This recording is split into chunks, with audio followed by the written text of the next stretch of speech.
ਸਰੀਰਾਂ ਨੇ ਸ਼ਾਮਾਂ ਤੋਂ ਸਤਿਗੁਰਾਂ ਦੇ ਕੀਰਤਨ ਦਰਸ਼ਨ ਸੋਦਰ ਸ੍ਰੀ ਰਹਿਰਾਸ ਸਾਹਿਬ ਜੀ ਕੇ ਜਾਪ ਸ਼੍ਰੀ ਮੁਖ ਵਾਕ ਸਰਬ ਕੇ ਲਾਭ ਖਟਿਆ ਲਾਹਾ ਪ੍ਰਾਪਤ ਕੀਤਾ ਹੈ। ਚੱਲ ਰਹੀ ਗੁਰ ਇਤਿਹਾਸ ਦੀ ਲੜੀਵਾਰ ਕਥਾ ਵਿਚਾਰ ਦਾ ਸਮਾਂ, ਸੋ ਆਓ ਮਨ ਦੀਆਂ ਚਿੱਤ ਬਿਰਤੀਆਂ ਨੂੰ ਇਕਾਗਰ ਕਰੋ, ਸੁਰਤ ਨੂੰ ਕਾਬੂ ਵਿੱਚ ਕਰੀਏ। ਕੁਝ ਸਮਾਂ ਸਤਿਗੁਰਾਂ ਦੇ ਪਾਵਨ ਪਵਿੱਤਰ ਇਤਿਹਾਸ ਨਾਲ ਜੁੜ ਕੇ ਲਾਭ ਖੱਟਣ ਦੀ ਕੋਸ਼ਿਸ਼ ਕਰੀਏ।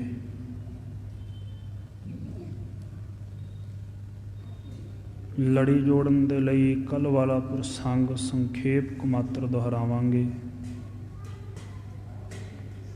ਗਰੀਬ ਨਵਾਜ ਗੁਰੂ ਹਰਗੋਬਿੰਦ ਸਾਹਿਬ ਸੱਚੇ ਪਾਤਸ਼ਾਹ ਦੇ ਹਜ਼ੂਰੀ ਸਿੱਖ ਬਲੀ ਯੋਧੇ ਭਾਈ ਜਾਤੀ ਮਲਕ ਨੇ ਸਤਿਗੁਰਾਂ ਦੇ ਪਾਸੋਂ ਸਰੀਰ ਛੱਡਣ ਦੀ ਆਗਿਆ ਪ੍ਰਾਪਤ ਕੀਤੀ, ਆਪਣਾ ਅੰਤਮ ਸਮਾਂ ਨਜ਼ਦੀਕ ਜਾਣ ਕੇ। ਸਤਿਗੁਰਾਂ ਨੇ ਇਸ ਦੀ ਆਗਿਆ ਮਨਜ਼ੂਰ ਕੀਤੀ। ਇਸ ਦੇ ਬੇਨਤੀ ਕਰਨ ਤੇ ਇਸ ਨੂੰ ਬ੍ਰਹਮ ਗਿਆਨ ਦਾ ਅਨੁਭਵ ਕਰਾਇਆ, ਨਿੱਜੀ ਸਰੂਪ ਦੀ ਦਾਤ ਬਖਸ਼ੀ, ਬਿਰਤੀ ਅੰਤਰਮੁਖ ਕੀਤੀ ਹੈ, ਆਤਮ ਸ਼ੈਣੀ ਕੀਤੀ ਹੈ। ਦੱਸਿਆ ਹੈ ਕਿ ਤੂੰ ਸਰੀਰ ਨਹੀਂ ਹੈ, ਸਰੀਰਾਂ ਤੋਂ ਸੂਖਮ ਤੂੰ ਇੰਦਰੇ ਵੀ ਨਹੀਂ ਹੈ, ਇੰਦਰਿਆਂ ਤੋਂ ਸੂਖਮ ਤੂੰ ਪ੍ਰਾਣ ਵੀ ਨਹੀਂ ਹੈ, ਪ੍ਰਾਣਾਂ ਤੋਂ ਸੂਖਮ ਤੂੰ ਮਨ ਵੀ ਨਹੀਂ ਹੈ। ਕਿਉਂਕਿ ਪੰਜ ਗਿਆਨ ਇੰਦਰੇ ਤੇ ਪੰਜ ਕਰਮ ਇੰਦਰੇ, ਇਹਨਾਂ 10 ਇੰਦਰੀਆਂ ਨੂੰ ਮਿਲਾ ਕਰਕੇ ਸਰੀਰ ਦੀ ਬਣਾਵਟ ਬਣਦੀ ਹੈ। ਇਹ ਸਰੀਰ ਜੰਮਦਾ ਹੈ, ਫਿਰ ਇਹ ਮੌਤ ਨੂੰ ਪ੍ਰਾਪਤ ਹੋ ਜਾਂਦਾ ਹੈ। ਇਸੇ ਤਰੀਕੇ ਸਵਾਸਾਂ ਨੂੰ ਭੁੱਖ ਤੇ ਤੇਹ ਦੀ ਵਿਆਪਕਤਾ ਹੈ। ਮਨ ਰਾਗ ਤੇ ਦਵੈਖ ਨੇ ਗਰਸਿਆ ਹੋਇਆ ਹੈ, ਪਰ ਤੇਰਾ ਸਰੂਪ ਤੇ ਉਹ ਆ ਜਿਹੜਾ ਇਸ ਖਟ ਪ੍ਰਣਾਮਾਂ ਤੋਂ, ਖਟ ਵਿਕਾਰਾਂ ਤੋਂ, ਛੇ ਵਿਕਾਰਾਂ ਤੋਂ ਪਾਸੇ ਹੈ। ਉਸ ਸਰੂਪ ਵਿੱਚ ਨਾ ਤੇ ਜਨਮ ਹੈ, ਨਾ ਮੌਤ ਹੈ, ਨਾ ਉਹਦੇ ਵਿੱਚ ਭੁੱਖ ਹੈ, ਨਾ ਤੇਹ ਹੈ, ਨਾ ਤੇਰੇ ਉਸ ਸਰੂਪ ਦੇ ਵਿੱਚ ਰਾਗ ਹੈ, ਖੁਸ਼ੀ ਹੈ, ਨਾ ਦਵੈਖ ਗਮੀ ਹੈ। ਉਸ ਤੋਂ ਪਰੇ ਤੇਰਾ ਸਰੂਪ ਆ। ਬਿਰਤੀ ਨੂੰ ਅੰਤਰਮੁਖ ਕਰ, ਅੰਦਰ ਲਿਜਾਣ ਦੀ ਕੋਸ਼ਿਸ਼ ਕਰ। ਕਹਿਣ ਲੱਗਾ, ਮਹਾਰਾਜ ਫਿਰ ਭੁਲੇਖਾ ਕਿਉਂ ਪਿਆ ਹੋਇਆ ਜੀ? ਮੈਂ ਆਪਣੇ ਆਪ ਨੂੰ ਸਰੀਰ ਕਿਉਂ ਸਮਝਦਾ? ਮੈਂ ਆਪਣੇ ਆਪ ਨੂੰ ਸਵਾਸ ਕਿਉਂ ਸਮਝਦਾ? ਮੈਂ ਆਪਣੇ ਆਪ ਨੂੰ ਮਨ ਕਿਉਂ ਸਮਝਦਾ ਜੀ? ਮਹਾਰਾਜ ਸਾਹਿਬ ਕਹਿਣ ਲੱਗੇ, ਇਹ ਕਾਲਪਨਿਕ ਸੰਬੰਧ ਹੈ, ਤੇਰੀ ਕਲਪਨਾ ਕੀਤੀ ਹੋਈ ਹੈ ਵੀ ਮੈਂ ਸਰੀਰ ਹਾਂ, ਮੈਂ ਮਨ ਹਾਂ, ਮੈਂ ਸਵਾਸ ਹਾਂ। ਤੇ ਕਲਪਨਾ ਇਸ ਕਰਕੇ ਕੀਤੀ ਕਿਉਂਕਿ ਤੇਰੀ ਬੁੱਧੀ ਦੀ ਪਰਿਚਾਲਕ ਚੇਤਨਾ ਦੇਣ ਵਾਲੀ ਤੇਰੀ ਬੁੱਧੀ ਨੂੰ ਪਰਮੇਸ਼ਰ ਦੀ ਉਹੀ ਸ਼ੁਭ ਅੰਸ਼ ਤੇਰਾ ਨਿੱਜੀ ਸਰੂਪ ਆ। ਬਿਰਤੀ ਦਾ ਉਹਦੇ ਨਾਲ ਚੇਤਨਤਾ ਦਾ ਸੰਬੰਧ ਹੋਣ ਕਰਕੇ ਬੁੱਧੀ ਦਾ ਕਾਲਪਨਿਕ ਸੰਬੰਧ ਬਣ ਗਿਆ। ਬੁੱਧੀ ਦੇ ਨਾਲ ਅੱਗੇ ਮਨ ਦਾ ਸੰਬੰਧ ਬਣਿਆ। ਬੁੱਧੀ ਮਨ ਦੀ ਸੰਚਾਲਕ ਹੋਈ, ਪ੍ਰਕਾਸ਼ਕ ਹੋਈ। ਮਨ ਅੱਗੇ ਇੰਦਰੀਆਂ ਦਾ ਪ੍ਰਕਾਸ਼ਕ ਹੋਇਆ।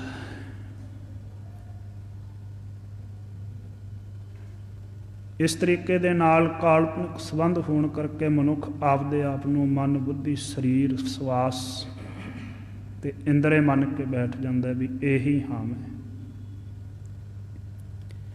ਗਰੀਬ ਨਵਾਜ ਦੇ ਦਿੱਤੇ ਹੋਏ ਬਚਨ ਬੋਲ ਮਨ ਵਿੱਚ ਵਸੇ। ਮਨ ਇੰਦਰੀਆਂ ਤੋਂ ਪਾਸੇ ਹਟਿਆ, ਬੁੱਧੀ ਮਨ ਤੋਂ ਵਿਪਰੀਤ ਹੋਈ। ਜਦੋਂ ਉਸ ਅੰਸ਼ ਨੂੰ ਪਰਮੇਸ਼ਰ ਦੀ ਆਤਮਾ ਨੂੰ ਸਾਖਿਆਤਕਾਰ ਕੀਤਾ, ਅਪਾਰ ਸੁੱਖ ਮਹਿਸੂਸ ਹੋਇਆ। ਕੁਝ ਸਮਾਂ ਲਿਵ ਲੱਗੀ, ਧਿਆਨ ਜੁੜਿਆ। ਕੁਝ ਸਮੇਂ ਬਾਅਦ ਨੇਤਰ ਖੁੱਲ੍ਹੇ, ਰਸ ਮਾਣਿਆ। ਸੱਚੇ ਪਾਤਸ਼ਾਹ ਦੇ ਚਰਨਾਂ 'ਤੇ ਮੱਥਾ ਟੇਕ ਕੇ ਕਹਿਣ ਲੱਗਾ, ਮਹਾਰਾਜ ਆਪ ਜੀ ਦੇ ਵਿਆਪਕ ਅਤੇ ਪਰਿਪੂਰਨ ਸਰੂਪ ਦਾ ਅਨੁਭਵ ਅੱਜ ਹੋਇਆ ਹੈ। ਮੈਂ ਅੱਜ ਜਾਣਿਆ ਹੈ ਵੀ ਆਪ ਕੀ ਹਸਤੀ ਹੋ। ਅੱਜ ਸਮਝ ਸਕਿਆ ਹਾਂ ਆਪ ਜੀ ਦੀ ਸਰਬੱਗਤਾ ਨੂੰ। ਸੋ ਇਸ ਪ੍ਰਕਾਰ ਸਤਿਗੁਰਾਂ ਦੇ ਆਸ਼ੀਰਵਾਦ ਨਾਲ ਗਿਆਨ ਲੈ ਕੇ ਸਫਲ ਹੋਇਆ। ਆਪਣੇ ਪੁੱਤਰ ਨੂੰ ਸਤਿਗੁਰਾਂ ਦੇ ਪਾਸ ਬਾਂਹ ਤੋਂ ਪਕੜ ਕੇ ਪੇਸ਼ ਕੀਤਾ। ਮਹਾਰਾਜ ਜਿਵੇਂ ਮੇਰੇ 'ਤੇ ਮਿਹਰ ਕੀਤੀ, ਮੇਰੇ ਪੁੱਤਰ 'ਤੇ ਮਿਹਰ ਕਰਨੀ। ਸੱਚੇ ਪਾਤਸ਼ਾਹ ਨੇ ਆਸ਼ੀਰਵਾਦ ਦਿੱਤਾ ਕਿ ਸਾਡੇ 10ਵੇਂ ਸਰੂਪ ਦੇ ਨਾਲ ਰਹੇਗਾ ਔਰ ਵੱਡੀਆਂ ਜੰਗਾਂ ਦੇ ਵਿੱਚ ਹਿੱਸਾ ਲਏਗਾ। ਜਦੋਂ ਅਸੀਂ ਦੇਗ ਅਤੇ ਤੇਗ ਦੇ ਵਿਸਾਲ ਧੜੀ ਹੋਵਾਂਗੇ, ਸਾਡੀ ਸੇਵਾ ਦੇ ਵਿੱਚ ਇਹ ਹਾਜ਼ਰ ਰਹੇਗਾ। ਇਸ ਤਰੀਕੇ ਦੇ ਨਾਲ ਗਰੀਬ ਨਵਾਜ ਸੱਚੇ ਪਾਤਸ਼ਾਹ ਦੇ ਪਾਸੋਂ ਸ਼ੁਭ ਆਸ਼ੀਰਵਾਦ ਲੈ ਕੇ ਇਹ ਜਾਤੀ ਮਲਕ ਸਿੱਖ ਸੂਰਮਾ ਆਪਣੇ ਘਰ ਨੂੰ ਪਰਤ ਗਿਆ ਹੈ। ਇਸ਼ਨਾਨ ਕੀਤਾ, ਕੁਸ਼ਾ ਦਾ ਆਸਨ ਤਿਆਰ ਕੀਤਾ, ਉਹਦੇ 'ਤੇ ਲੰਮੇ ਪੈ ਕਰਕੇ ਆਪਣੇ ਸਰੀਰ ਦਾ ਪਰਿਤਿਆਗ ਕੀਤਾ, ਸਵਾਸ ਤਿਆਗ ਦਿੱਤੇ।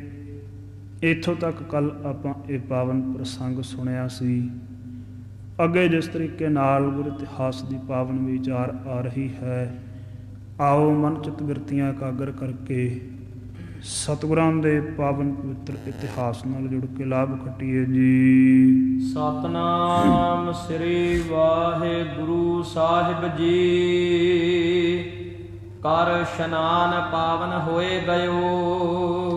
ਇਉਂ ਕਹਿੰਦੇ ਜਾਤੀ ਮਲਕ ਸਿੱਖ ਸੂਰਮੇ ਨੇ ਸਤਿਗੁਰਾਂ ਤੋਂ ਗਿਆਨ ਪ੍ਰਾਪਤ ਕਰਕੇ ਆਗਿਆ ਲੈ ਕੇ ਘਰ ਆ ਕੇ ਸਰੀਰ ਦਾ ਇਸ਼ਨਾਨ ਕੀਤਾ ਅਤੇ ਪਵਿੱਤਰਤਾ ਪ੍ਰਾਪਤ ਕੀਤੀ। ਕੁਛ ਪਰ ਪੌੜ ਪ੍ਰਾਨ ਤਜ ਦਇਓ। ਕੁਛਾ ਘਾਹ ਦੇ ਬਣਾਏ ਹੋਏ ਆਸਨ 'ਤੇ ਲੰਮਾ ਪਿਆ ਹੈ ਔਰ ਆਪਣੇ ਆਪਣੇ ਸਰੀਰ ਦਾ ਤਿਆਗ ਕਰ ਦਿੱਤਾ, ਸਵਾਸਾਂ ਦਾ ਤਿਆਗ ਕਰ ਦਿੱਤਾ।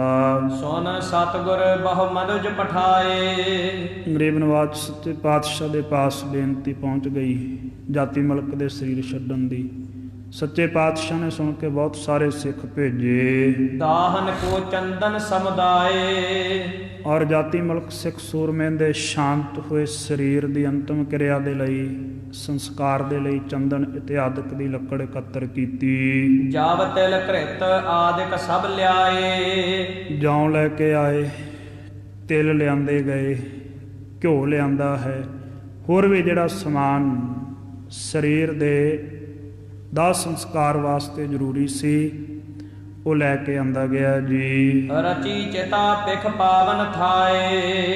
ਇੱਕ ਸੋਹਣੀ ਸੁੰਦਰ ਪਵਿੱਤਰ ਥਾਂ ਵੇਖੀ, ਉਸ ਸਾਫ਼ ਜਗ੍ਹਾ ਦੇ ਉੱਪਰ ਚਿਖਾ ਚਿਣੀ ਗਈ ਹੈ ਜੀ। ਦਇਆ ਰਾਮ ਸਭ ਕੀਨ ਵਿਧਾਨ। ਜਾਤੀ ਮਲਕ ਸਿੱਖ ਸੂਰਮੇ ਦੇ ਪੁੱਤਰ ਭਾਈ ਦਇਆ ਰਾਮ ਜੀ, ਇਹਨਾਂ ਨੇ ਸਾਰਾ ਵਿਧਾਨ ਕੀਤਾ। ਜਿਸ ਤਰੀਕੇ ਦੇ ਨਾਲ ਪਿਤਾ ਦੇ ਸ਼ਾਂਤ ਹੋਏ ਸਰੀਰ ਦੀ ਸਾਰੀ ਰੀਤੀ ਪੁੱਤਰ ਨਿਭਾਉਂਦਾ ਹੈ, ਉਹ ਅੰਤਮ ਸੰਸਕਾਰ ਦੀ ਸਾਰੀ ਮਰਿਆਦਾ ਨਿਭਾਈ। ਕਰਿਓ ਭਸਮ ਤਨ ਪਿਤਾ ਸੋਠਾਨ। ਇਸ ਤਰੀਕੇ ਦੇ ਨਾਲ ਆਪਣੇ ਪਿਤਾ ਨੂੰ ਅਗਨ ਭੇਟ ਕਰ ਦਿੱਤਾ, ਦਾਹ ਸੰਸਕਾਰ ਕਰ ਦਿੱਤਾ ਹੈ ਸ਼ਾਂਤ ਹੋਏ ਸਰੀਰ ਦਾ। ਗੁਰਪੁਰ ਕੋ ਪਹੁੰਚਿਓ ਸੁਖ ਪਾਏ। ਔਰ ਜਾਤੀ ਮਲਕ ਸਿੱਖ ਸੂਰਮਾ ਸਤਿਗੁਰਾਂ ਦੇ ਆਸ਼ੀਰਵਾਦ ਸਦਕਾ ਸੁਖ ਪ੍ਰਾਪਤ ਕਰਕੇ ਸੱਚਖੰਡ ਜਾ ਪਹੁੰਚਿਆ ਹੈ, ਗੁਰਪੁਰੀ ਜਾ ਵਿਰਾਜਿਆ ਹੈ ਜੀ। ਗੁਰ ਕੀ ਮਹਿਮਾ ਅਲਖ ਲਖਾਏ। ਸਤਿਗੁਰੂ ਸੱਚੇ ਪਾਤਸ਼ਾਹ ਮਹਾਰਾਜ ਜੀ ਦੀ ਅਲਖ ਮਹਿਮਾ ਹੈ, ਜਾਣਨ ਰਹਿਤ ਕਿਹਨੂੰ ਅਨੁਭਵ ਹੋ ਸਕਦੀ ਹੈ। ਜਾਤੀ ਮਲਕ ਵਰਗੇ ਸਿੱਖ ਸੂਰਮਿਆਂ ਨੂੰ, ਸੇਵਾਦਾਰਾਂ ਨੂੰ ਇਹਨਾਂ ਨੇ ਅਨੁਭਵ ਕੀਤੀ ਹੈ ਸਤਿਗੁਰਾਂ ਦੇ ਅਸ਼ੀਰਵਾਦ ਨਾਲ। ਜਥਾ ਜੋਗ ਜੋ ਕ੍ਰਿਆ ਪਿਛਾਰੀ, ਉਹਨਾਂ ਦੇ ਪਿੱਛੋਂ ਜਿਹੜੀ ਕਿਰਿਆ ਜੋਗ ਸੀ ਜਿਸ ਤਰੀਕੇ ਦੀ, ਕ੍ਰਮ ਕ੍ਰਮ ਤੇ ਤਿਸ ਨੰਦ ਸੁਧਾਰੀ। ਉਹਨਾਂ ਦੇ ਪੁੱਤਰ ਭਾਈ ਦਇਆ ਰਾਮ ਨੇ ਹੌਲੀ ਹੌਲੀ ਕਰਮ ਕ੍ਰਮ ਭਾਵ ਸਮੇਂ ਸਮੇਂ ਸਾਰੀ ਕਿਰਿਆ ਜਿਹੜੀ ਹੈ ਨਿਭਾਈ ਹੈ ਜੀ। ਦਿਨ 13 ਜਬ ਹੀ ਬਿਤ ਗਏ, ਇਸੇ ਤਰੀਕੇ ਜਦੋਂ 13 ਦਿਨ ਸਰੀਰ ਦੇ ਸੰਸਕਾਰ ਤੋਂ ਪਿਛਾੜੀ ਬਤੀਤ ਹੋਏ ਹਨ, ਭੋਜਨ ਦਿੱਜਨ ਬ੍ਰਿੰਦ ਕੋ ਦਏ। ਬਹੁਤ ਸਾਰੇ ਲੋੜਵੰਦਾਂ ਨੂੰ ਤੇ ਸਤਸੰਗੀਆਂ ਨੂੰ ਭੋਜਨ ਦਿੱਤਾ ਗਿਆ ਹੈ।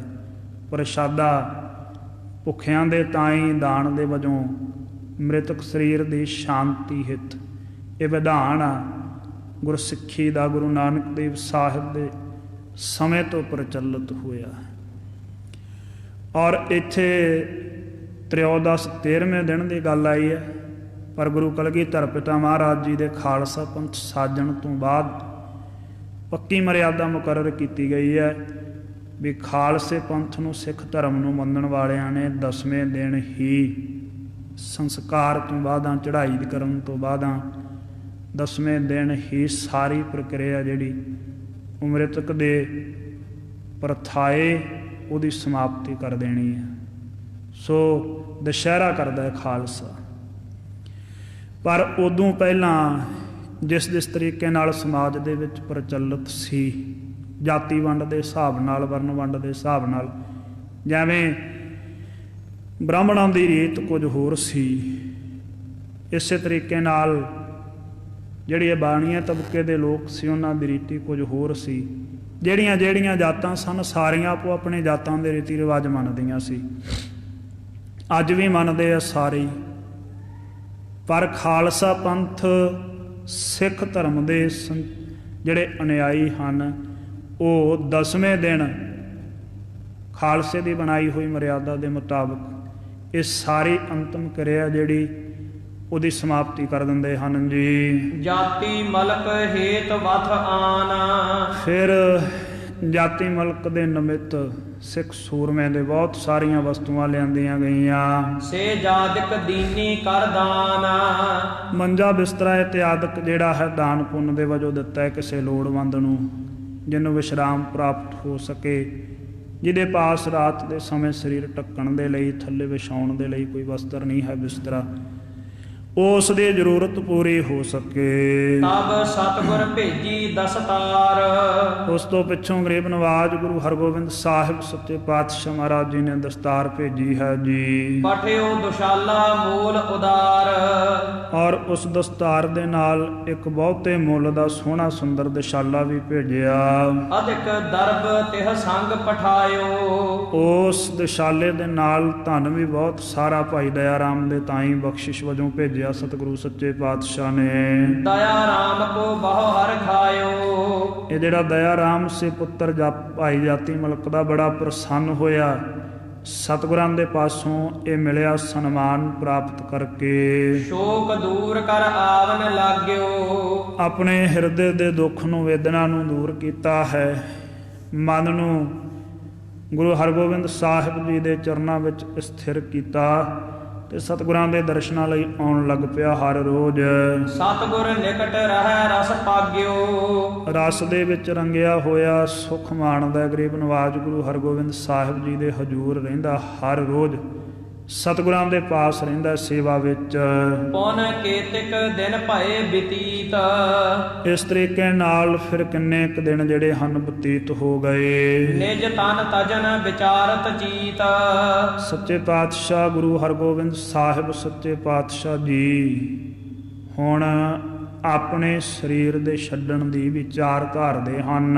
ਗੁਰਤਾ ਗਾਦੀ ਸ਼੍ਰੀ ਹਰਿ ਰਾਏ, ਔਰ ਵਿਚਾਰ ਕਰਦੇ ਆ ਵੀ ਸਰੀਰ ਤਿਆਗਣ ਤੋਂ ਪਹਿਲਾਂ, ਇਹ ਖੇਡ ਸੰਕੋਚਣ ਤੋਂ ਪਹਿਲਾਂ ਗੁਰਤਾ ਗੱਦੀ ਦੀ ਬਖਸ਼ਿਸ਼ ਗੁਰੂ ਹਰਿ ਸਾਹਿਬ ਉੱਪਰ ਕਰੀਏ। ਚਾਹੇ ਕਿਤਕ ਦਿਨ ਆਗੇ ਪਾਏ, ਪਰ ਚਾਹੁੰਦੇ ਹਨ ਕਿ ਕਿੰਨੇ ਕੁ ਦਿਨ ਅਜੇ ਹੋਰ ਬਤੀਤ ਹੋ ਜਾਣ, ਜਾਂ ਆਪਣੇ ਜੋਤ ਸਮਾਉਣ ਤੋਂ ਕਈ ਦਿਨ ਪਹਿਲਾਂ ਗੁਰਤਾ ਗੱਦੀ ਦੀ ਬਖਸ਼ਿਸ਼ ਗੁਰੂ ਹਰਿ ਰਾਏ ਸਾਹਿਬ ਸੱਚੇ ਪਾਤਸ਼ਾਹ ਨੂੰ ਕਰਨੀ ਚਾਹੁੰਦੇ ਆ ਗਰੀਬ ਨਵਾਜ਼। ਇਹ ਗੁਰੂ ਘਰ ਦੀ ਮਰਿਆਦਾ ਹੀ ਸੀ। ਗੁਰੂ ਨਾਨਕ ਦੇਵ ਸਾਹਿਬ ਸੱਚੇ ਪਾਤਸ਼ਾਹ ਨੇ ਵੀ ਸਰੀਰ ਤਿਆਗਣ ਤੋਂ ਕੁਝ ਦਿਨ ਪਹਿਲਾਂ ਗੁਰਤਾ ਗੱਦੀ ਦੀ ਮਿਹਰ ਸ਼੍ਰੀ ਗੁਰੂ ਅੰਗਦ ਦੇਵ ਸਾਹਿਬ ਸੱਚੇ ਪਾਤਸ਼ਾਹ ਨੂੰ ਕੀਤੀ ਔਰ ਕਿਹਾ ਹੁਣ ਤੁਸੀਂ ਕਰਤਾਰਪੁਰ ਤਿਆਗ ਕੇ ਹੋਰ ਨਗਰ ਵਸਾਓ ਅਤੇ ਉੱਥੇ ਜਾ ਕੇ ਗੁਰਸਿੱਖੀ ਦਾ ਫੈਲਾਅ ਕਰੋ, ਸੇਵਾ ਕਰੋ, ਕਰਵਾਓ ਅਤੇ ਇਸ ਦੁਨੀਆ ਨੂੰ ਉਪਦੇਸ਼ ਦੇ ਕਰਕੇ ਤਾਰੋ। ਇਉਂ ਹੀ ਜੋਤੀ ਜੋਤ ਸਮਾਉਣ ਤੋਂ ਕਈ ਦਿਨ ਅੱਗੋਂ ਗੁਰੂ ਅੰਗਦ ਦੇਵ ਸਾਹਿਬ ਸੱਚੇ ਪਾਤਸ਼ਾਹ ਨੇ ਗੁਰੂ ਅਮਰਦਾਸ ਸਾਹਿਬ ਸੱਚੇ ਪਾਤਸ਼ਾਹ 'ਤੇ ਕਿਰਪਾ ਕੀਤੀ ਔਰ ਆਪਣੇ ਕਰ ਕਮਲਾਂ ਨਾਲ ਗੁਰਤਾ ਗੱਦੀ ਗੁਰੂ ਅਮਰਦਾਸ ਸਾਹਿਬ ਜੀ ਨੂੰ ਬਖਸ਼ਿਸ਼ ਕਰਨ ਦੀ ਸਾਰੀ ਰਸਮ ਨਿਭਾਈ। ਬਾਬਾ ਬੁੱਢਾ ਪਾਸ ਸਾਹਿਬ ਜੀ ਪਾਸੋਂ ਸਾਰੀ ਸੇਵਾ ਕਰਵਾਈ ਹੈ ਔਰ ਸ਼੍ਰੀ ਗੋਇੰਦਵਾਲ ਸਾਹਿਬ ਰਹਿ ਕਰਕੇ ਸਿੱਖ ਸੰਗਤਾਂ ਨੂੰ ਉਪਦੇਸ਼ ਦੇਣ ਦਾ ਹੁਕਮ ਕੀਤਾ। ਇਉਂ ਹੀ ਗੁਰੂ ਅਮਰਦਾਸ ਸਾਹਿਬ ਸੱਚੇ ਪਾਤਸ਼ਾਹ ਨੇ ਗੁਰੂ ਰਾਮਦਾਸ ਸਾਹਿਬ ਜੀ ਦੇ ਉੱਪਰ ਮਿਹਰ ਕੀਤੀ। ਗੁਰੂ ਰਾਮਦਾਸ ਸਾਹਿਬ ਸੱਚੇ ਪਾਤਸ਼ਾਹ ਨੇ ਵੀ ਕਈ ਦਿਨ ਸਰੀਰ ਤਿਆਗਣ ਤੋਂ ਪਹਿਲਾਂ ਮਨ ਸੀ ਗਰੀਬ ਨਵਾਜ਼ ਦਾ ਵੀ ਆਪਣਾ ਸਰੀਰ ਗੋਇੰਦਵਾਲ ਸਾਹਿਬ ਸ਼ਾਂਤ ਕਰਨਾ ਹੈ, ਜਿੱਥੇ ਸ਼੍ਰੀ ਗੁਰੂ ਅਮਰਦਾਸ ਸਾਹਿਬ ਸੱਚੇ ਪਾਤਸ਼ਾਹ ਨੇ ਪਾਵਨ ਨਗਰੀ ਵਸਾਈ ਆਪਣੇ ਕਰ ਕਮਲਾਂ ਨਾਲ। ਸੋ ਕਈ ਦਿਨ ਪਹਿਲਾਂ ਗੁਰੂ ਰਾਮਦਾਸ ਸਾਹਿਬ ਜੀ ਨੇ ਗੁਰੂ ਅਰਜਨ ਦੇਵ ਸਾਹਿਬ ਜੀ ਨੂੰ ਗੁਰਤਾ ਗੱਦੀ ਦੀ ਬਖਸ਼ਿਸ਼ ਕੀਤੀ ਔਰ ਆਪ ਪਾਲਕੀ ਵਿੱਚ ਬੈਠ ਕਰਕੇ ਸੱਚੇ ਪਾਤਸ਼ਾਹ ਬਿਰਾਜਮਾਨ ਹੋ ਕੇ ਸਿੱਖਾਂ ਸਮੇਤ ਗੋਇੰਦਵਾਲ ਸਾਹਿਬ ਆਏ। ਇੱਥੇ ਬੌਲੀ ਸਾਹਿਬ ਦੇ ਵਿੱਚ ਇਸ਼ਨਾਨ ਕੀਤਾ, ਇੱਕ ਰਾਤ ਬਤੀਤ ਕੀਤੀ ਸੱਚੇ ਪਾਤਸ਼ਾਹ ਨੇ। ਅਗਲੇ ਦਿਨ ਇੱਥੇ ਆਪਣਾ ਸਰੀਰ ਸੰਗਤ ਦੇ ਵਿੱਚ ਇਹ ਬਚਨ ਕਹਿ ਕਰਕੇ ਇਸ਼ਾਰਾ ਨੇਤਰਾਂ ਨਾਲ ਕੀਤਾ ਸਾਰੀ ਸੰਗਤ ਨੂੰ। ਮੁਖਾਰਬਿੰਦ ਤੋਂ ਬਚਨ ਕੀਤੇ ਵੀ ਸਾਡੇ ਤੋਂ ਬਾਅਦਾਂ ਅੱਜ ਤੋਂ ਸ਼੍ਰੀ ਗੁਰੂ ਅਰਜਨ ਦੇਵ ਸਾਹਿਬ ਨੂੰ ਗੁਰੂ ਨਾਨਕ ਦੇਵ ਸਾਹਿਬ ਸਰੂਪ ਹੀ ਜਾਣਨਾ ਔਰ ਇਹਨਾਂ ਦਾ ਪੂਰਾ ਅਦਬ ਸਤਿਕਾਰ ਕਰਨਾ ਹੈ। ਇਉਂ ਫਿਰ ਸੱਚੇ ਪਾਤਸ਼ਾਹ ਨੇ ਆਪਣੇ ਸਰੀਰ ਤਿਆਗ ਦਿੱਤਾ ਸੀ, ਆਪਣੀ ਖੇਡ ਸੰਕੋਚ ਲਈ ਸੀ। ਸ਼੍ਰੀ ਗੁਰੂ ਅਰਜਨ ਦੇਵ ਸਾਹਿਬ ਸੱਚੇ ਪਾਤਸ਼ਾਹ ਨੇ ਵੀ ਇਉਂ ਹੀ ਜਦੋਂ ਕੈਦ ਦੇ ਵਿੱਚ ਸੀ ਸੱਚੇ ਪਾਤਸ਼ਾਹ ਜਦੋਂ ਮਨ ਬਣਾਇਆ ਵੀ ਹੁਣ ਇਹ ਖੇਡ ਸੰਕੋਚ ਜਾਈਏ, ਤੱਤੀ ਤਵੀ 'ਤੇ ਬੈਠੇ ਤੱਤਾ ਟੱਪਦਾ ਹੋਇਆ ਰੇਟਾ ਸੀਸ ਦੇ ਵਿੱਚ ਗਰੀਬ ਨਵਾਜ਼ ਸੱਚੇ ਪਾਤਸ਼ਾਹ ਨੇ ਪਵਾਇਆ। ਪਰਮੇਸ਼ਰ ਦਾ ਨਾਮ ਜਪਦੇ ਰਹੇ। ਬਿਲਕੁਲ ਸਰੀਰ ਦੇ ਬਹੁਤ ਮੰਦੇ ਹਾਲਾਤ ਸੀ, ਬਹੁਤ ਸਰੀਰ ਤੱਤੀ ਤਵੀ 'ਤੇ ਬਹਿਣ ਕਰਕੇ ਵੀ ਸਤਿਗੁਰੂ ਸੱਚੇ ਪਾਤਸ਼ਾਹ ਦਾ ਸਰੀਰ ਕਾਫੀ ਜਲ ਚੁੱਕਿਆ ਸੀ। ਤੱਤੀ ਰੇਟਾ ਸੀਸ ਦੇ ਵਿੱਚ ਅਤੇ ਬਾਕੀ ਸਰੀਰ 'ਤੇ ਪੈਣ ਦਾ ਕਰਕੇ ਫਲੂਹੇ ਬਣ ਗਏ ਸਨ। ਇਤਿਹਾਸ ਵਿੱਚ ਦਰਜ ਹੈ ਗਰੀਬ ਨਵਾਜ਼ ਸੱਚੇ ਪਾਤਸ਼ਾਹ ਤੋਂ ਚੱਲਿਆ ਨਹੀਂ ਸੀ ਜਾਂਦਾ। ਜਦੋਂ ਅੰਤਮ ਦਿਨ ਸੱਚੇ ਪਾਤਸ਼ਾਹ ਨੇ ਇਸ਼ਨਾਨ ਕਰਕੇ ਜਪਜੀ ਸਾਹਿਬ ਦਾ ਜਾਪ ਕਰਕੇ ਸਰੀਰ ਦਾ ਤਿਆਗ ਕਰਨਾ ਸੀ, ਉਦੋਂ ਆਪਣੇ ਸਿੱਖ ਦੇ ਸਰੀਰ ਦਾ ਸਹਾਰਾ ਲੈ ਕੇ ਗਰੀਬ ਨਵਾਜ਼ ਸੱਚੇ ਪਾਤਸ਼ਾਹ ਨਾਲੇ ਤੱਕ ਗਏ ਸਨ, ਜਿੱਥੇ ਸੱਚੇ ਪਾਤਸ਼ਾਹ ਨੇ ਇਸ਼ਨਾਨ ਕਰਨਾ ਸੀ। ਸੋ ਕਈ ਦਿਨ ਪਹਿਲਾਂ ਇਹ ਖੇਡ ਵਰਤਾਉਣ ਤੋਂ ਗੁਰੂ ਹਰਗੋਬਿੰਦ ਸਾਹਿਬ ਸੱਚੇ ਪਾਤਸ਼ਾਹ ਨੂੰ ਗੁਰਤਾ ਗੱਦੀ ਦੀ ਬਖਸ਼ਿਸ਼ ਕੀਤੀ ਔਰ ਨਾਲ ਸ਼ਸਤਰਧਾਰੀ ਹੋਣ ਦਾ ਅਤੇ ਫੌਜ ਸਜਾਉਣ ਦਾ ਹੁਕਮ ਵੀ ਭੇਜਿਆ ਕਿ ਹੁਣ ਸ਼ਾਂਤ ਲੀਲਾ ਇਹ ਸਮਾਪਤ ਹੋਈ। ਇੱਥੋਂ ਹੁਣ ਤੁਸੀਂ ਬੜੇ ਸਰੂਪ ਧਾਰਨ ਕਰਨਾ ਜੋ ਨਿਰੰਕਾਰ ਦੀ ਮਨਸ਼ਾ ਹੈ। ਜੰਗਾਂ ਲੜਨੀਆਂ, ਜ਼ੁਲਮ ਨੂੰ ਠੱਲ ਪਾਉਣ ਦੇ ਵਾਸਤੇ ਮੇਰੀ ਅਤੇ ਪੀਰੀ ਦੀਆਂ ਸ਼੍ਰੀ ਸਭਾ ਧਾਰਨ ਕਰਨੀਆਂ ਅਤੇ ਰਣ ਤੱਤੇ ਦੇ ਵਿੱਚ ਖੜਕਾਉਣੀਆਂ ਵੀ ਹਨ। ਸੋ ਇਉਂ ਹੀ ਹੁਣ ਗਰੀਬ ਨਵਾਜ਼ ਸੱਚੇ ਪਾਤਸ਼ਾਹ ਆਪ ਵੀ ਚਾਹੁੰਦੇ ਆ ਕਿ ਜਿਵੇਂ ਗੁਰੂ ਘਰ ਦੀ ਮਰਿਆਦਾ ਹੈ ਆਦਿ ਕਾਲ ਤੋਂ ਪਹਿਲੇ ਸਰੂਪ ਤੋਂ ਕਿ ਸਰੀਰ ਤਿਆਗਣ ਤੋਂ ਕੁਝ ਦਿਨ ਪਹਿਲਾਂ ਆਪਣੇ ਜਾਨ ਨਸ਼ੀਨ ਨੂੰ ਥਾਪ ਕੇ ਜਾਣਾ ਹੈ, ਗੁਰਤਾ ਗੱਦੀ ਦੇ ਉੱਪਰ ਸੁਭਾਇਮਾਨ ਕਰਵਾ ਕੇ ਜਾਣਾ ਹੈ। ਸੋ ਇਹ ਮਨ ਦੇ ਵਿੱਚ ਵਿਚਾਰ ਬਣਾਉਂਦੇ ਆ ਵੀ ਕਈ ਦਿਨ ਪਹਿਲਾਂ ਹੀ ਗੁਰੂ ਹਰਿਰਾਏ ਸਾਹਿਬ ਸੱਚੇ ਪਾਤਸ਼ਾਹ ਨੂੰ ਗੁਰਤਾ ਗੱਦੀ ਦੀ ਬਖਸ਼ਿਸ਼ ਕਰ ਦਿੱਤੀ ਜਾਵੇ, ਜਿਸ ਤੇ ਕੋ ਨਹਿ ਕਰਹਿ ਬਿਖੇਰਾ। ਜਿਸ ਦਾ ਕਰਕੇ ਕਿ ਸਾਡੇ ਜੋਤੀ ਜੋਤ ਸਮਾਉਣ ਤੋਂ ਬਾਅਦਾਂ ਕੋਈ ਝਗੜਾ ਨਾ ਪਵੇ। ਅਲਪ ਬੈਸ ਪੌਤਰਾ ਨਿਜ ਹੀਰਾ। ਪਰ ਕੀ ਵੇਖਦੇ ਆ ਵੀ ਸਾਡਾ ਪੁੱਤਰ ਹੈ ਜਿਹੜਾ ਉਹ ਬਹੁਤ ਘੱਟ ਆਯੂ ਹੈ, ਅਜੇ ਉਮਰ ਬੜੀ ਛੋਟੀ ਹੈ। ਇਕ ਤੋ ਧੀਰ ਮੱਲ ਵੱਡ ਖੋਟਾ। ਕਾਰਨ ਇਹ ਸੀ ਗਰੀਬ ਨਵਾਜ ਸੱਚੇ ਪਾਤਸ਼ਾਹ ਕਹਿੰਦੇ ਇੱਕ ਤੇ ਧੀਰ ਮੱਲ ਜਿਹੜਾ ਹੈ ਸਤਿਗੁਰੂ ਹਰਿਰਾਏ ਸਾਹਿਬ ਜੀ ਦੇ ਵੱਡੇ ਭਰਾਤਾ, ਉਹਦੇ ਬੜਾ ਖੋਟਾ ਸੁਭਾਅ ਧਾਰਨ ਕੀਤਾ ਹੋਇਆ, ਬੜਾ ਮਾੜਾ ਸੁਭਾਅ ਅਪਣਾਇਆ ਹੋਇਆ ਹੈ। ਨਹਿ ਤਿਰਸਕਾਰ ਹੈ ਲੱਖ ਕਰ ਛੋਟਾ। ਆਪਣੇ ਤੋਂ ਛੋਟਾ ਜਾਣ ਕਰਕੇ ਤਿਰਸਕਾਰ ਨਾ ਕਰਨ, ਗੁਰੂ ਹਰਿਰਾਏ ਸਾਹਿਬ ਸੱਚੇ ਪਾਤਸ਼ਾਹ ਦਾ ਅਪਮਾਨ ਨਾ ਕਰੇ ਕਿਤੇ ਧੀਰ ਮੱਲ।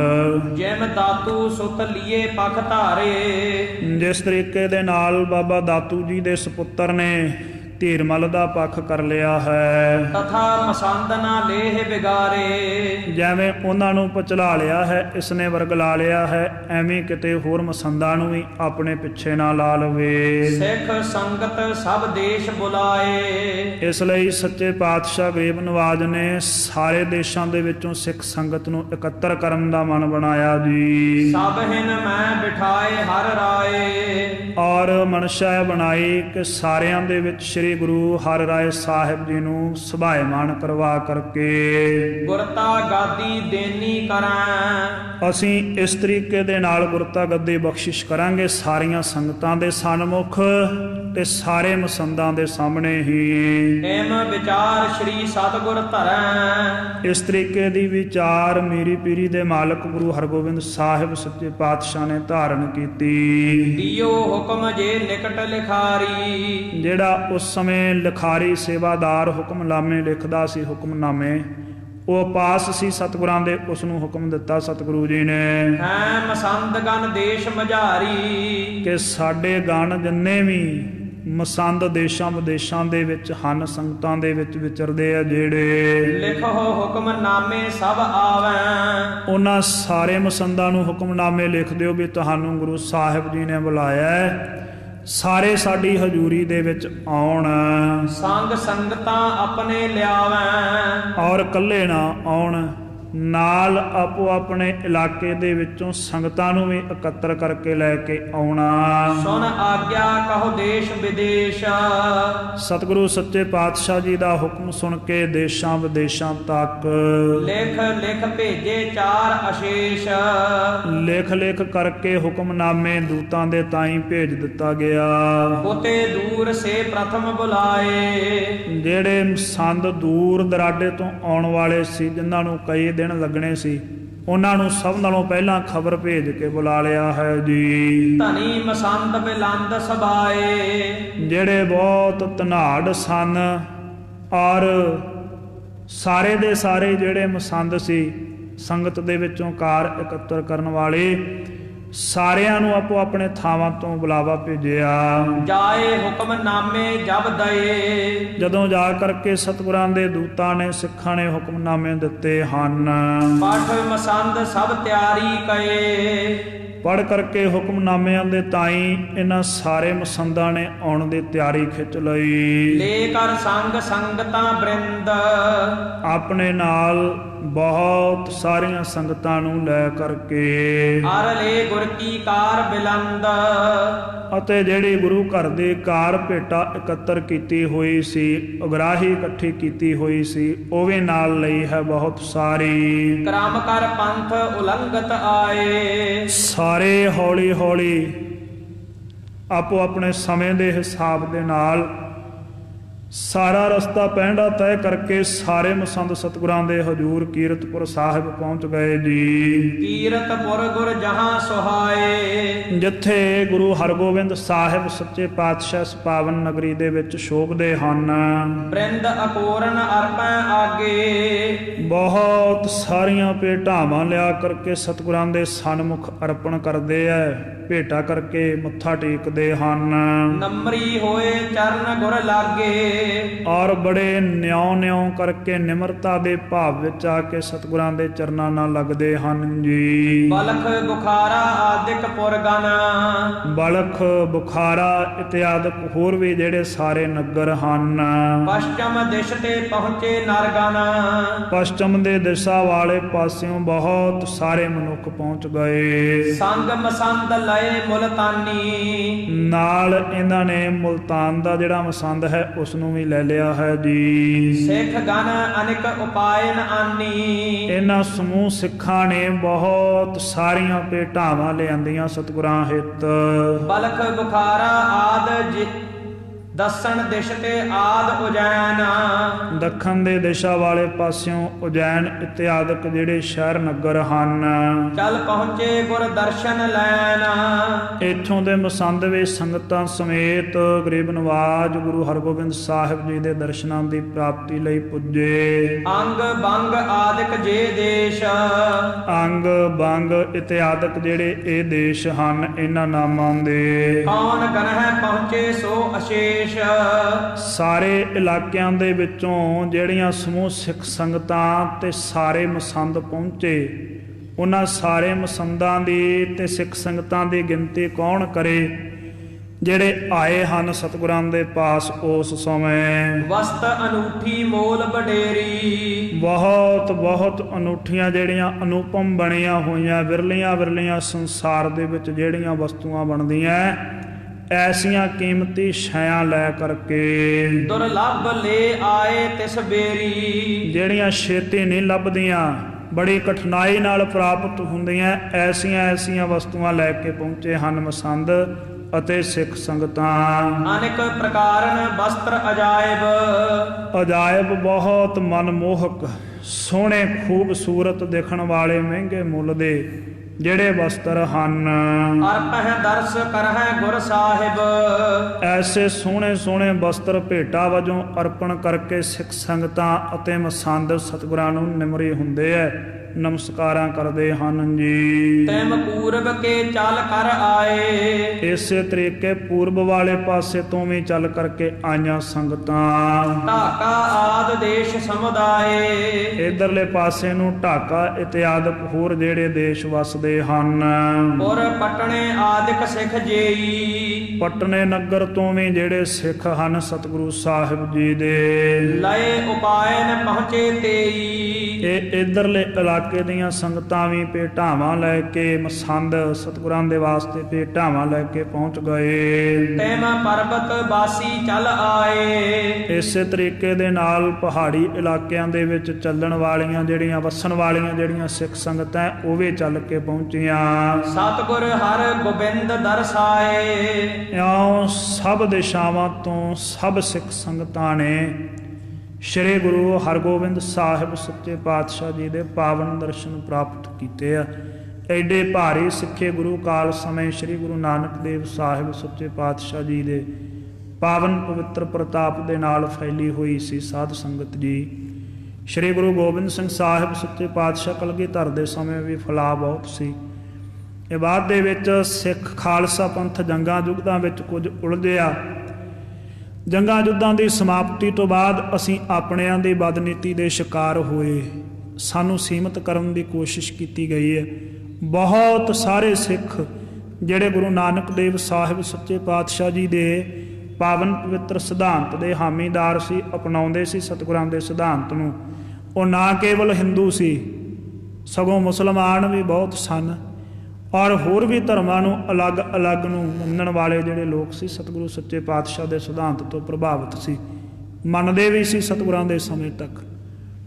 ਜਿਹੜੇ ਉੱਚ ਦੀ ਪੀਰ ਵਾਲੀ ਘਟਨਾ ਹੈ ਨਾ, ਸਾਡੇ ਇੱਕ ਪ੍ਰਚਾਰਕ ਨੇ ਬੜੀ ਵੱਡੀ ਚਵਲ ਮਾਰੀ ਇਹ ਵੀ, ਕਹਿੰਦਾ ਉਹ ਝੂਠ ਹੋ ਗਿਆ ਉੱਚ ਦਾ ਪੀਰ ਬਣ ਕੇ ਨਿਕਲਣਾ ਸਤਿਗੁਰਾਂ ਦਾ। ਇਤਿਹਾਸ ਪੜ੍ਹਿਆ ਹੀ ਨਹੀਂ ਕਿਸੇ ਨੇ। ਉੱਚ ਦੇ ਪੀਰ ਦਾ ਇੱਕ ਤਬਕਾ ਸੀ ਜਿਹੜਾ ਗੁਰੂ ਨਾਨਕ ਦੇਵ ਸਾਹਿਬ ਨੂੰ ਮਿਲਿਆ ਸੀ ਜਦੋਂ ਸਤਿਗੁਰੂ ਸੱਚੇ ਪਾਤਸ਼ਾਹ ਮੱਕੇ ਫੇਰੀ ਤੇ ਗਏ ਸੀ। ਇਹ ਮੁਸਲਮਾਨ ਸੀ, ਇਹਨਾਂ ਦੇ ਵਿੱਚ ਰਿਵਾਜ ਸੀ, ਇਹ ਆਪਣੇ ਉੱਚ ਦੇ ਪੀਰ ਦੇ ਪੁਜਾਰੀ ਸੀ। ਜਦੋਂ ਗੁਰੂ ਨਾਨਕ ਦੇਵ ਸਾਹਿਬ ਦੇ ਨਾਲ ਇਹਨਾਂ ਦਾ ਮਿਲਾਪ ਹੋਇਆ, ਵਿਚਾਰ ਹੋਈ, ਇਹਨਾਂ ਦੇ ਉੱਚ ਦੇ ਪੀਰਾਂ ਨੇ ਗੁਰੂ ਨਾਨਕ ਦੇਵ ਸਾਹਿਬ ਨੂੰ ਆਪਣੀ ਦਸਤਾਰ ਭੇਟਾ ਕਰ ਦਿੱਤੀ ਸੀ ਵੀ ਸਾਡੇ ਉੱਚ ਦੇ ਪੀਰ ਦੇ ਇਸਲਾਮੀ ਤਬਕੇ ਦੇ ਉੱਚ ਦੇ ਪੀਰ ਅੱਜ ਤੋਂ ਬਾਅਦ ਤੁਸੀਂ ਆ, ਤੁਸੀਂ ਸਾਡੇ ਮੁਕਤੀ ਦਾਤੇ ਆ, ਅਸੀਂ ਤੁਹਾਡੇ ਸਿਧਾਂਤ ਨੂੰ ਅਪਣਾਇਆ, ਅੱਜ ਤੋਂ ਅਸੀਂ ਤੁਹਾਨੂੰ ਆਪਣਾ ਰਹਿਬਰ ਮੰਨਿਆ। ਉਹ ਉੱਚ ਦੇ ਪੀਰ ਦੇ ਤਬਕੇ ਦੇ ਲੋਕ ਸਮੇਂ ਸਮੇਂ ਗੁਰੂ ਅੰਗਦ ਦੇਵ ਸਾਹਿਬ ਦੇ ਪਾਸ ਵੀ ਆਉਂਦੇ ਰਹੇ, ਖਡੂਰ ਸਾਹਿਬ। ਸ਼੍ਰੀ ਗੁਰੂ ਅਮਰਦਾਸ ਸਾਹਿਬ ਜੀ ਦੇ ਪਾਸ ਗੋਇੰਦਵਾਲ ਸਾਹਿਬ ਵੀ ਆਉਂਦੇ ਰਹੇ। ਗੁਰੂ ਤੇਗ ਬਹਾਦਰ ਸਾਹਿਬ ਜੀ ਦੇ ਪਾਸ ਵੀ ਉਹ ਦਰਸ਼ਨ ਕਰਨ ਆਏ ਸ਼੍ਰੀ ਅਨੰਦਪੁਰ ਸਾਹਿਬ। ਉਹ ਪਛਾਣਦੇ ਸੀ ਚੰਗੀ ਤਰ੍ਹਾਂ ਗੁਰੂ ਗੋਬਿੰਦ ਸਿੰਘ ਸਾਹਿਬ ਸੱਚੇ ਪਾਤਸ਼ਾਹ ਨੂੰ, ਝੂਠ ਨਹੀਂ ਸੀ ਉਹ, ਮਹਾਰਾਜ ਨੇ ਕੇਵਲ ਭੇਖ ਨਹੀਂ ਸੀ ਧਾਰਿਆ। ਉਹ ਉੱਚ ਦੇ ਪੀਰ ਦੇ ਤਬਕੇ ਦੇ ਮੰਨਣ ਵਾਲੇ ਲੋਕਾਂ ਦੀ ਮਨ ਦੀ ਮਨਸ਼ਾ ਪੂਰੀ ਕੀਤੀ ਮਹਾਰਾਜ ਨੇ। ਉਹਨਾਂ ਦੇ ਮਨ ਦੀ ਸੀ ਵੀ ਸਾਡੇ ਉੱਚ ਦੇ ਪੀਰ ਦਾ ਸਰੂਪ ਬਣ ਕੇ ਵੀ ਸਾਨੂੰ ਕਿਤੇ ਦਰਸ਼ਨ ਦੇਣ ਗੁਰੂ ਕਲਗੀਧਰ ਪਿਤਾ ਮਹਾਰਾਜ। ਜਿਹੜੇ ਗਣੀ ਖਾਨ ਤੇ ਨਬੀ ਖਾਨ ਸੀ, ਘੋੜਿਆਂ ਦੇ ਵਪਾਰੀ, ਸਤਿਗੁਰਾਂ ਦੇ ਪਾਸ ਆਉਂਦੇ ਸੀ, ਇਹ ਵੀ ਉਸੇ ਉੱਚ ਦੇ ਪੀਰ ਦੇ ਤਬਕੇ ਨੂੰ ਮੰਨਣ ਵਾਲੇ ਇਸਲਾਮੀ ਸੀ। ਇਸੇ ਕਰਕੇ ਗੁਰੂ ਕਲਗੀਧਰ ਪਿਤਾ ਮਹਾਰਾਜ ਤੇ ਏਡੀ ਭਾਰੀ ਸ਼ਰਧਾ ਰੱਖਦੇ ਸੀ ਇਹ। ਔਰ ਇਉਂ ਹੀ ਜਿਹੜਾ ਉਹ ਸੂਬੇ ਦਾ ਮੈਨੂੰ ਨਾਮ ਭੁੱਲ ਗਿਆ, ਜਿਹੜਾ ਗਵਾਹੀ ਦੇਣ ਵਾਸਤੇ ਆਇਆ ਸੀ ਸਤਿਗੁਰੂ ਸੱਚੇ ਪਾਤਸ਼ਾਹ ਮਹਾਰਾਜ ਜੀ ਦੀ, ਵੀ ਇਹ ਸਾਡੇ ਉੱਚ ਦੇ ਪੀਰ ਆ, ਉਹ ਵੀ ਉਸੇ ਉੱਚ ਦੇ ਪੀਰ ਦੇ ਤਬਕੇ ਨੂੰ ਮੰਨਣ ਵਾਲਾ ਸੀ। ਕਲਗੀਧਰ ਨੇ ਝੂਠ ਨਹੀਂ ਮਾਰਿਆ। ਸਤਿਗੁਰਾਂ ਦੇ ਜੀਵਨ ਦੇ ਵਿੱਚ ਝੂਠ ਵਾਸਤੇ ਕੋਈ ਥਾਂ ਨਹੀਂ ਹੈ। ਗੁਰੂ ਨਾਨਕ ਦੇਵ ਸਾਹਿਬ ਤੋਂ ਲੈ ਕੇ ਗੁਰੂ ਕਲਗੀਧਰ ਪਿਤਾ ਮਹਾਰਾਜ ਸੱਚੇ ਪਾਤਸ਼ਾਹ ਜੀ ਤੱਕ ਵਰਤਾਏ ਦਸੇ ਗੁਰੂਆਂ ਦੇ ਕੱਲੇ ਕੱਲੇ ਕੌਤਕ ਦੇ ਵਿੱਚ ਸੱਚ ਪਰਿਪੂਰਨ ਹੈ। ਕੇਵਲ ਸੱਚ, ਨਿਰੋਲ ਸੱਚ, ਝੂਠ ਦੀ ਅੰਸ਼ ਮਾਤਰ ਵੀ ਕਿਸੇ ਕੌਤਕ ਦੇ ਵਿੱਚ ਲਪਾਇਮਾਨਗੀ ਨਹੀਂ ਹੈ। ਜੇ ਸਾਡੀ ਮੱਤ ਮਾਰੀ ਗਈ ਸਾਡੀ ਬਦਕਿਸਮਤੀ ਨਾਲ, ਤਾਂ ਸਾਡਾ ਗੁਰੂ ਰਾਖਾ ਸਾਨੂੰ ਮਹਾਰਾਜ ਸੱਚੇ ਪਾਤਸ਼ਾਹ ਵਿਸ਼ਵਾਸ ਦੇਣ, ਸਾਨੂੰ ਸ਼ਰਧਾ ਭਾਵਨਾ ਦੇਣ। ਸਾਡਾ ਕਿਸੇ ਨਾਲ ਕੋਈ ਪਰਵਿਸ਼ੇਸ਼ ਝਗੜਾ ਨਹੀਂ, ਸਭ ਆਪੋ ਆਪਣੇ ਥਾਂ ਸਹੀ ਹੈ। ਹਾਂ, ਪਰ ਆਪਣੇ ਗੁਰੂ ਤੇ ਤਰਕ ਨਾ ਕਰੋ ਘੱਟੋ ਘੱਟ। ਆਪਦੀ ਥੋੜ੍ਹੀ ਬੁੱਧੀ ਦਾ ਇਹ ਜਲੂਸ, ਇਹ ਜਨਾਜ਼ਾ ਆਪ ਹੀ ਤੇ ਨਾ ਕੱਢੀ ਜਾਓ। ਚਲੋ ਹੋਰ ਨਹੀਂ, ਕੌਮ ਤੇ ਪੰਥ ਤੇ ਤੁਸੀਂ ਤਰਸ ਖਾਣੋਂ ਰਹੇ, ਘੱਟੋ ਘੱਟ ਆਪਦੇ ਆਪ ਤੇ ਹੀ ਤਰਸ ਖਾ ਲਓ ਬੋਲਣ ਤੋਂ ਪਹਿਲਾਂ, ਵੀ ਜੋ ਅਸੀਂ ਬੋਲਦੇ ਹਾਂ ਇਹਦਾ ਬਾਅਦ 'ਚ ਸਾਨੂੰ ਪ੍ਰਾਪਤ ਕੀ ਹੋਏਗਾ, ਲਾਭ ਜਾਂ ਹਾਨੀ, ਉਸਤਤ ਜਾਂ ਨਿੰਦਿਆ, ਸ਼ਾਬਾਸ਼ੇ ਮਿਲੂਗੀ ਗੁਰੂ ਘਰੋਂ ਕਿ ਮਾਰ ਪਊਗੀ ਸਾਨੂੰ। ਘੱਟੋ ਘੱਟ ਇਹ ਤੇ ਵਿਚਾਰ ਲਿਆ ਕਰੀਏ ਬੋਲਣ ਤੋਂ ਪਹਿਲਾਂ ਗੁਰੂ ਪ੍ਰਥਾਏ। ਸੋ ਇਸ ਕਰਕੇ ਗਰੀਬ ਨਵਾਜ ਸੱਚੇ ਪਾਤਸ਼ਾਹ ਮਹਾਰਾਜ ਜੀ ਦੇ ਪਾਸ ਕਿੱਥੋਂ ਕਿੱਥੋਂ ਸੰਗਤਾਂ, ਤਕਰੀਬਨ ਇਹਨਾਂ ਦੇਸ਼ਾਂ ਦੀ, ਇਹਨਾਂ ਜਗ੍ਹਾ ਦੀ ਕੀ ਕੋਈ ਗਿਣਤੀ ਕਰੇ, ਲੱਖਾਂ ਦੀ ਗਿਣਤੀ ਦੇ ਵਿੱਚ ਉਸ ਸਮੇਂ ਸੰਗਤਾਂ ਏਡੇ ਏਡੇ ਦੂਰ ਦਰਾਡਿਓਂ ਇਕੱਤਰ ਹੋ ਰਹੀਆਂ ਹਨ। ਆਨ ਸੰਗਤਾਂ ਕੀਨ ਘਨੇਰੇ, ਬਹੁਤ ਸਾਰੀਆਂ ਸੰਗਤਾਂ ਨੇ ਆਣ ਕਰਕੇ ਡੇਰੇ ਲਾ ਲਏ ਹਨ ਕੀਰਤਪੁਰ ਸਾਹਿਬ। ਬੇਦੀ ਤ੍ਰੇਹਣ ਭੱਲੇ ਜੇਈ, ਬੇਦੀਆਂ ਦੀ ਕੁੱਲ ਦੇ ਵਿੱਚੋਂ ਬਾਬਾ ਸ਼੍ਰੀ ਚੰਦ ਸਾਹਿਬ ਤੋਂ, ਬਾਬਾ ਧਰਮਦਾਸ ਤੋਂ ਅੱਗੇ ਚੱਲੀ ਹੋਈ ਗੁਰੂ ਨਾਨਕ ਦੇਵ ਸਾਹਿਬ ਜੀ ਦੀ ਜਿਹੜੀ ਸ਼ੁਭ ਕੁੱਲ ਹੈ, ਇਸੇ ਤਰੀਕੇ ਤ੍ਰੇਹਣਾਂ ਦੇ ਵਿੱਚੋਂ ਗੁਰੂ ਅੰਗਦ ਦੇਵ ਸਾਹਿਬ ਸੱਚੇ ਪਾਤਸ਼ਾਹ ਜੀ ਦੀ ਪਾਵਨ ਅੰਸ਼ ਬੰਸ, ਔਰ ਭੱਲਿਆਂ ਦੇ ਵਿੱਚੋਂ ਗੁਰੂ ਅਮਰਦਾਸ ਸਾਹਿਬ ਜੀ ਦੀ ਸ਼ੁਭ ਅੰਸ਼ ਬੰਸ ਦੇ ਵਿੱਚੋਂ ਅਨਸਾਰੀ ਗੁਰ ਪਹੁੰਚੇ ਤੇਈ, ਸਤਿਗੁਰੂ ਸੱਚੇ ਪਾਤਸ਼ਾਹ ਮਹਾਰਾਜ ਦੀ ਤੇ ਉੱਪਰ ਸਰਦਾ ਰੱਖਣ ਵਾਲੇ ਸਾਰੇ ਪਹੁੰਚੇ ਸਤਿਗੁਰਾਂ ਦਾ ਬੁਲਾਵਾ ਸੁਣ ਕੇ ਸ਼੍ਰੀ ਅਨੰਦਪੁਰ ਸਾਹਿਬ। ਜੰਗਲ ਦੇਸ਼ ਸੰਗਤਾਂ ਸੰਗ, ਜੰਗਲ ਦੇਸ਼ ਭਾਵ ਇਸ ਮਾਲਵੇ ਦੇ ਇਲਾਕੇ ਦੇ ਵਿੱਚੋਂ ਵੀ ਬਹੁਤ ਸਾਰੀਆਂ ਸੰਗਤਾਂ ਪਹੁੰਚੀਆਂ ਹਨ। ਭਗਤੂ ਗਇਓ ਹਿਰਦੈ ਗੁਰ ਰੰਗ, ਬਾਬਾ ਭਗਤੂ ਜੀ ਜਿਹੜੇ ਸਤਿਗੁਰਾਂ ਦੇ ਸਿੱਖ ਹੈ, ਜਿਨ੍ਹਾਂ ਦੇ ਹਿਰਦੇ ਵਿੱਚ ਸਤਿਗੁਰਾਂ ਦੇ ਪ੍ਰੇਮ ਦਾ ਰੰਗ ਲੱਗਿਆ ਹੋਇਆ, ਇਹ ਲੈ ਕੇ ਗਏ ਇਸ ਦੇਸ਼ ਦੇ ਵਿੱਚੋਂ, ਜੰਗਲਾਂ ਦੇ ਵਿੱਚੋਂ, ਜੰਗਲ ਦੇ ਦੇਸ਼ ਦੇ ਵਿੱਚੋਂ, ਭਾਵ ਮਾਲਵੇ ਦੇ ਇਲਾਕੇ ਵਿੱਚੋਂ ਸੰਗਤਾਂ ਦੇ ਤਾਈਂ। ਤੈਮ ਭਾਈ ਬਹਿਲੋ ਚੱਲ ਆਇਓ, ਇਸੇ ਤਰੀਕੇ ਇਸ ਇਲਾਕੇ ਦੇ ਵਿੱਚੋਂ ਭਾਈ ਬਹਿਲੋ ਜੀ ਵੀ ਚੱਲ ਕੇ ਗਏ ਜੀ। ਸੰਗ ਅਨੇਕ ਗੁਰੂ ਸਿੱਖ ਲਿਆਇਓ, ਨਾਲ ਆਪਣੇ ਬਹੁਤ ਸਾਰੇ ਗੁਰੂ ਕੇ ਸਿੱਖਾਂ ਨੂੰ ਲੈ ਕਰਕੇ ਪਹੁੰਚਿਆ ਹੈ। ਇਤਿਆਦਿਕ ਜੇ ਗਿਆਨੀ ਭਏ, ਇਤਿਆਦਿਕ ਹੋਰ ਵੀ ਜਿਹੜੇ ਗਿਆਨਵਾਨ ਗਰੀਬ ਨਵਾਜ ਗੁਰੂ ਹਰਗੋਬਿੰਦ ਸਾਹਿਬ ਸੱਚੇ ਪਾਤਸ਼ਾਹ ਜੀ ਦੇ ਸਰੂਪ ਨੂੰ, ਸੁਭਾਵ ਨੂੰ, ਸਤਿਗੁਰੂ ਦੀ ਸਰਬੱਗਤਾ ਨੂੰ ਜਾਣਨ ਵਾਲੇ ਸੀ। ਗੁਰ ਤੇ ਮੰਜੀ ਪਦ ਕੋ ਲਏ। ਜਿਨ੍ਹਾਂ ਨੇ ਗੁਰੂ ਸਾਹਿਬ ਜੀ ਦੇ ਪਾਸੋਂ ਕੋਈ ਰੁਤਬਾ ਅਸ਼ੀਰਵਾਦ ਵਿਸ਼ੇਸ਼ ਪ੍ਰਾਪਤ ਕੀਤਾ ਹੋਇਆ ਸੀ ਸਤਿਗੁਰਾਂ ਦਾ, ਸੋ ਸਭ ਆਏ ਗੁਰ ਕੇ ਦੁਆਰੇ। ਉਹ ਸਾਰੇ ਸਿੱਖ ਸਤਿਗੁਰਾਂ ਦੇ ਪਾਵਨ ਪਵਿੱਤਰ ਦਵਾਰ ਦੇ ਉੱਪਰ ਪੁੱਜੇ ਹਨ ਜੀ। ਭਈ ਭੀਰ ਬਹੁ ਪੁਰ ਪਰਵਾਰੇ। ਕਹਿੰਦੇ ਬਹੁਤ ਭਾਰੀ ਭੀੜ ਹੋ ਗਈ ਗਰੀਬ ਨਵਾਜ ਸੱਚੇ ਪਾਤਸ਼ਾਹ ਦੇ ਹਜ਼ੂਰ। ਦਰਸ਼ਨ ਕਰਹਿ ਅਕੋਰ ਚੜਾਵੈ। ਸਤਿਗੁਰਾਂ ਦੇ ਦਰਸ਼ਨ ਕਰਦੀਆਂ ਸਿੱਖ ਸੰਗਤਾਂ ਸਤਿਗੁਰਾਂ ਨੂੰ ਪਟਾਵਾਂ ਅਰਪਣ ਕਰਦੀਆਂ ਹਨ ਜੀ। ਮਨ ਬਾਛਤ ਸਿੱਖ ਸੰਗਤ ਪਾਵੈ। ਔਰ ਮਨ ਇੱਛਤ ਫਲ ਸਤਿਗੁਰਾਂ ਦੇ ਪਾਸੋਂ ਪ੍ਰਾਪਤ ਕਰਦੀਆਂ। ਜੋ ਕੋਈ ਅਰਦਾਸ ਬੇਨਤੀ ਕਰਦਾ, ਜੋ ਕੋਈ ਸੰਕਲਪ ਕਰਦਾ ਹੈ, ਉਸ ਦੇ ਸੰਕਲਪ ਦੇ ਮੁਤਾਬਕ ਗਰੀਬ ਨਵਾਜ ਸੱਚੇ ਪਾਤਸ਼ਾਹ ਉਸ 'ਤੇ ਮਿਹਰ ਕਰਕੇ ਉਹਨੂੰ ਨਿਹਾਲ ਕਰਦੇ ਆ। ਸੋ ਇਹ ਪਾਵਨ ਪਵਿੱਤਰ ਇਤਿਹਾਸ ਦੀ ਵਿਚਾਰ ਇੱਥੋਂ ਤੱਕ ਪ੍ਰਾਪਤ ਹੋਈ। ਵਿਚਾਰ ਕਰਦਿਆਂ ਹੋਈਆਂ ਭੁੱਲਾਂ ਦੇ ਖਿਮਾ ਬਖਸ਼ਣੇ ਜੀ, ਅੱਗੇ ਤੋਂ ਸ੍ਰੇਸ਼ਟ ਮਤ ਬਖਸ਼ਣੇ। ਦੋ ਪੰਕਤੀਆਂ ਪੜ੍ਹ ਕਰਕੇ ਸਮਾਪਤੀ ਹੈ। ਦਰਸ਼ਨ ਕਰਹਿ ਅਕੋਰ ਚੜਾਵੈ। ਮਨ ਬਾਛਤ ਸਿੱਖ ਸੰਗਤ ਪਾਵੈ। ਵਾਹਿਗੁਰੂ ਜੀ ਕਾ ਖਾਲਸਾ, ਵਾਹਿਗੁਰੂ ਜੀ ਕੀ